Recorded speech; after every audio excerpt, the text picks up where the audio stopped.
Xo'p, bu hisoblagichda shunaqa muammo bo'lyapti hozir. Mana hamma narsasini o'chirib qo'yganmiz. Shunda ham почти 30 amper ishlatyapti-da bu. Xo'p, sizlarda ham shunaqa bo'layotgan bo'lsa, hamma narsani o'chirib qo'ygan bo'lsanglar ham, sizlarda amper ishlayotgan bo'lsa, tekinga elektrik kasbini o'rganmoqchi bo'lsangiz, bizga obuna bo'lib qo'ying, chunki men elektrik kasbi bo'yicha noldan o'rgatib boraman. Buni tekshirishning bitta yo'li bor. Mana bu oq sim, bu faza.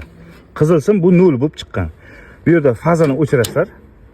Keyin qaraysizlar, 11.70 dan 0 ga tushdi, mana amperi 0 ga tushdi. Endi fazani yana qo'shamiz. 0 ni o'chiramiz. Mana 0 ni o'chirdik. Shunda ham 30 amper iste'mol qilyapti mana. Buning sababi u tepada kirish bo'lgan. Bu yerda elektr energiyasi shu joydan kirib kelganda. Mana shu kirgan joyda shikastlanganda va elektr tomga tegib qolgan. O'sha sababli elektr energiyasi butun krishani qoplab turibdi hozir. Zo'ra.